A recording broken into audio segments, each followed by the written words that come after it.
turn this place into a place of intimidation, whereby that janitor over there wouldn't set the tissue right. As I was coming, somebody was shouting me too, and they had somebody standing in front of the bathroom, but looked like she might be a bitch, was just staring at me. So they're harassing gays, they're harassing Africans, and you're not supposed to do that. Use the women's bathrooms. So they know I come here every week to get free shit. I wait overnight. So they turn it back to the slavery era whereby they are now using the black Americans.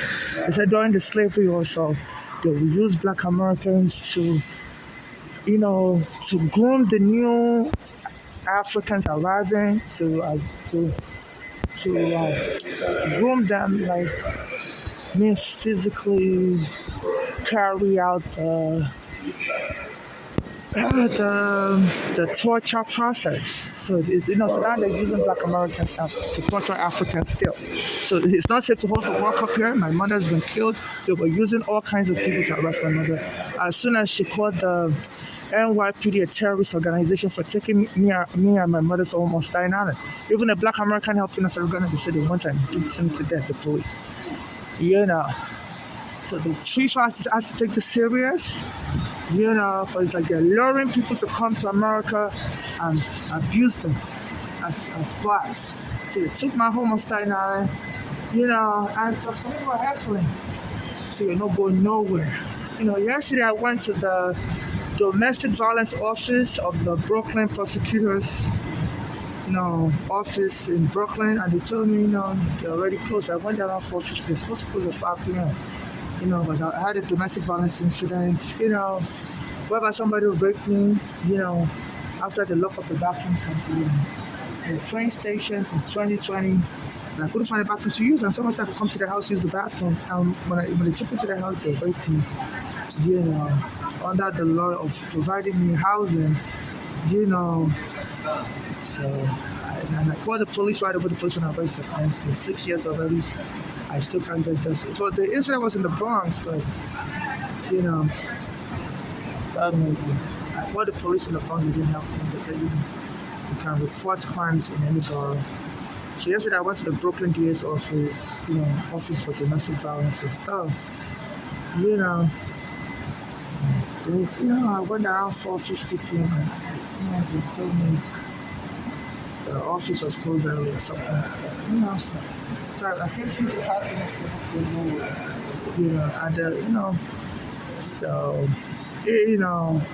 and as I was going to the bathroom, somebody was asking me too.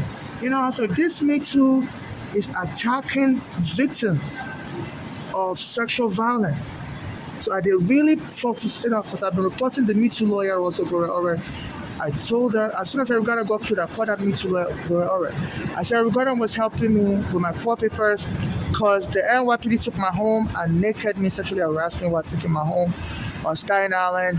And she told me she can't help me with that case because she goes against the NYPD. The NYPD at the FBI will drop the case against R. Kelly and Weinstein. So she has to bribe them to take those cases so that she can win money for a client. So it's like this Me Too is really about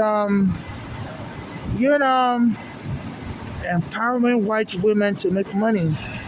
So I don't know why me as a black African transsexual experiencing sexual abuse, I can't get help from them. And to bluntly tell me, their lawyer tell me she bribes the police and FBI to make money. And the Weinstein and R. Kelly are still in jail. No lawyer in America would help me. It's supposed to be secret. They're working with their police department to torture me. Even this African said they're beating him up in jail. They're beating him multiple times. So there's a black American janitor there. She went and set the tissue in a way I couldn't use it. I couldn't use it. The mouth, the open end of the tissue was glued. Like they used some super glue. So thank God I have my own tissue. I could have messed up my thing. I had to dig in my own tissue. And as I was going there, somebody was shouting Me Too. So they need to investigate her, they need to fire her from the job, and she can go work for Me Too. The youth black American woman. And as I was coming to the bathroom, she was also walking in front of the store, in an intimidation way, because sometimes she'll tell me not to use the bathroom. She wants to clean it, the bathroom is closed. So they're using black Americans to scare us Africans. My mother was saying also, she was, taking this police to court, and she went on the TV station called WB11. You know, to call them a terrorist organization. My mom said she was getting drunk everywhere also. Try to beat her up everywhere. We were sending all these female gang members. My mother's a grandmother. Then our own daughter, so my mother said she was suspecting her own daughter, especially that Balale was started up in a party gang. I said our own daughter, she was trying to kill her also. So they can inherit any money my mother would win from the lawsuit because our daughters live in Pennsylvania, Balale and Florida. And then my mother said one of the drivers was poisoning her food with character fish poison. So my mother fled Pennsylvania, that daughter Bolale fled Pennsylvania, and she was having a heart attack on the way here from Pennsylvania to New York on the way here. And she eventually got to Bellevue Hospital, and she was there for a number of days. She was starting to feel better. And they said those daughters came from Pennsylvania and told the hospital to lock my mother up.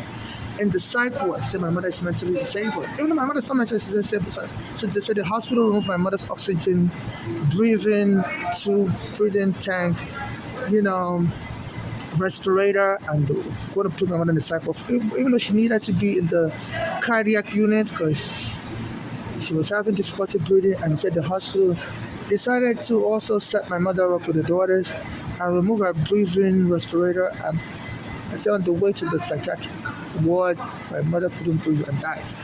You know, I know that would help me still. It's mockery, mockery, mockery. And my mother said that some people were following her, attacking her, want to beat her up. She was in a shelter here, also in New York. But she had to flee. So I was like, she was experiencing violence. Even every girl that was helping us was experiencing violence, is now dead. I'm experiencing violence. And, so FIFA, if you're going to allow this mix and their police and their criminal gangs to be abusing foreigners without saying nothing, and keep luring people here to come for the World Cup and their fans. And my mother was getting robbed. They robbed everything from me. Passport, money. My mother said she was getting robbed. Even they said I had gun when they killed them. They said the police robbed them also. It's not funny. You could have gun and say it's just secret and you have a lot of money in his pocket. So one of their trademarks is to abuse people, this police with their thugs. Make you difficult for you to use the bathroom. They said there was a Asian guy called Abdul Wima. So the police arrested them and raped them in the bathroom with a stick. So they engage in a Guantanamo Bay type torture whereby the waterboard, they make it hard for you to use the bathroom. I was trying to use the bathroom, but they were distracting me, heckling me, say bastard, call me all kinds of names, bastard, blah, blah, blah, So they say they're trying to promote violence in America. So FIFA and everybody's scared. They say 1 million immigrants have already fled America since Trump became president.